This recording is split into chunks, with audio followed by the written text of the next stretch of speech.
Hey guys, Joe here from Xbox Games, and check it out. Oh man, is that even fitting in the screen here? We of course got the Nerf Rival MXV-III 10K, otherwise known as the Nemesis. We're gonna do a quick review on this bad boy. And man, is this thing a beast of a blaster. I mean, some of you guys have probably seen this and we're thinking, my gosh, that thing is just no joke. 100 round hopper, like that's just tons of rounds. And you are right. Now, we've had this blaster for probably almost about 6 months, maybe about 8 months, and we've put a lot of rounds through it. And with some of the newer blasters that are coming out, you know, I'm thinking some people might transition over to things kind of like this, like the Percy's, right? We know we talked about it a lot, but you know, we think a lot of people are going to migrate over to some of those, and then you might see some of these out on the secondary market, and maybe, hey, maybe you might want to pick this thing up if you see it out there, or watch this video and maybe not pick it up. I don't know. We think it's a very cool gun. As you can see, I mean, right out of the gate, guys, this thing is big in comparison to some of the other Nerf blasters that we have. So it's not meant for every single user. We have some, you know, kids that like it, some don't, some would rather use the smaller guns. So it's all really personal preference, but I think some of the features of this really make this a competitive blaster, especially when it comes to how much, you know, punch you can pack in this particular thing. So you can see, aesthetically, it's actually not that bad. I mean, it has kind of the standard back kind of butt plate there, standard siding, a huge chopper on the front, and the front is rather big, where especially where you put your hands. I mean, again, this thing is not small by any means. The actual grip itself feels great. Again, very similar to some of the other kind of Nerf Rival grips that we see from this kind of era when this came out. This is kind of a thinning grip in the back, but it feels good in the hands, right? You can get a real good grasp on kind of that, you know, kind of that handle. So when you're shooting it, you just have really good control. Some of the newer grips that we see coming out, they're kind of larger, right? So you can't really get a good grasp on it, but this one feels absolutely great. Now, one of the big things you guys know about these Nerf Rival blasters is how are they powered. Now, this one, of course, requires 6D batteries. Yes, you got to use those little orange tray or the orange tray that comes with. And you could put that right here in the back. You just slide it back. You can see the big old hole for it right there. And these things just slide right in. Now, if you're like me, 6D batteries, I mean, that's a lot. I mean, it's going to cost you well over 10 bucks to get 6Ds unless you buy some rechargeables. And again, even if that's the case, it's going to eat these things like crazy. So what we ended up doing is we picked up that 7.2 volt battery pack for the Nerf Rival. Now, we get that 7.2 volts is not the same as the 9 volts that you get from the 6D batteries, right? And you're going to get a little bit less performance, but still, I like having these little Nerf Rival packs because you can just charge these things up and be good to go. Anybody can charge these up. I mean, they have a nice carry handle, and they're super cheap, like $15, and they're used across the board. But if you really want to use the D-size batteries, by all means, you can go that route. It's just for us, we noticed when we were using the rechargeables, we didn't get that much use out of them. I mean, this thing would just eat right through them in comparison to the 7.2 volt pack, which we got a little bit more, but still, it's just a little more easier to maintain this. I would love to 3S LiPo this thing, which I think we're going to be doing here in the future. But for now, we're going to just, again, talk about it as stock.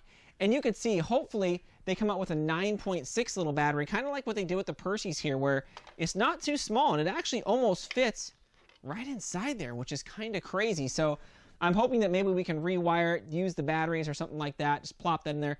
I don't know. Either way, I don't recommend using the D batteries unless that is your last resort, right, guys?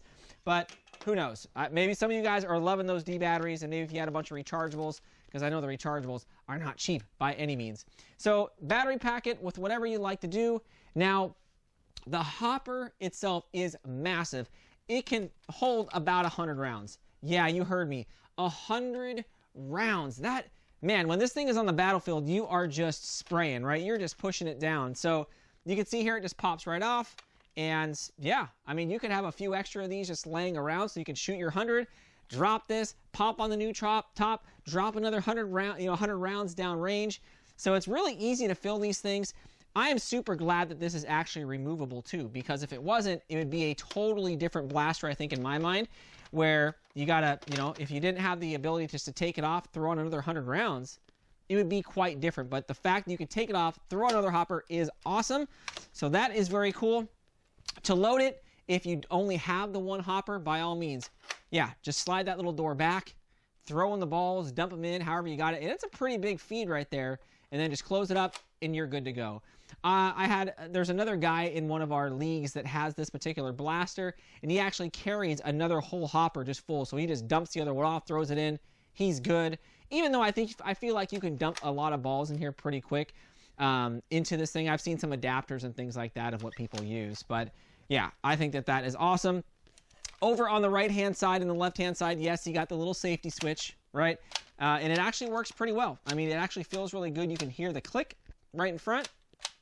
You can kind of hear it. And the front itself, you know, for your left hand, when you're holding this thing, the front end is massive. So, you know, it actually, you have a lot of kind of real estate there to kind of put your hand in whatever position to hold up that front. Because again, that is a lot of room up front there to, you know, put your hand or whatever it may be. Maybe someone will make a 3D printed new front piece for that, but I think by default it is big. It's in charge. So you can see what's kind of interesting about this as well as the feed mechanism. So if you were to look down on the inside underneath your hopper, you can see there's like a belt down there which drives the balls. Kind of when you're holding a trigger, it drives the balls from the hopper down through the actual shooting mechanism or through the flywheels. But you're also going to notice kind of these little gears, and what these gears do is kind of help break up some of the balls, right, in case they're lodged or jammed, and kind of gets them down into that feeding mechanism or those rounds that are about to shoot out, which I think is awesome. So as you pull it, those gears move, and then the actual kind of rubber piece or the rubber glide down there pushes those out through the actual barrel itself, which I think is awesome. Now, FPS, right? Some of you guys are like, oh man, what does this thing shoot? And this thing shoots, again, you know, around 95 FPS, just like with all the other blasters that we're shooting. And I think that's awesome. 100 rounds, 95 FPS. Yes, you can sign me up any day. I hopefully should want to put either a 9.6 volt battery in here to kind of keep it right around the same stock range, or modify this to do a 3S LiPo. I've seen some people do that pretty easy.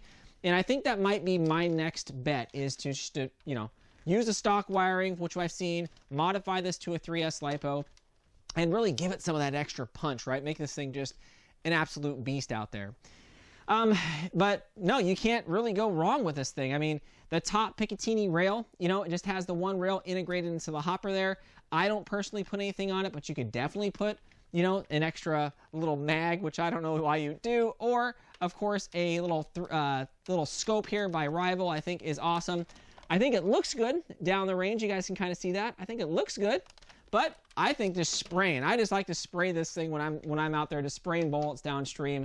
But, you know, overall, guys, I really like this. If you guys can pick this up, you know, yeah, I would say pick it up. I don't think you're not gonna regret it. I don't think there's any Nerf Rival blasters that I picked up where I've regretted it, except for maybe the shotgun, just because I was a little disappointed.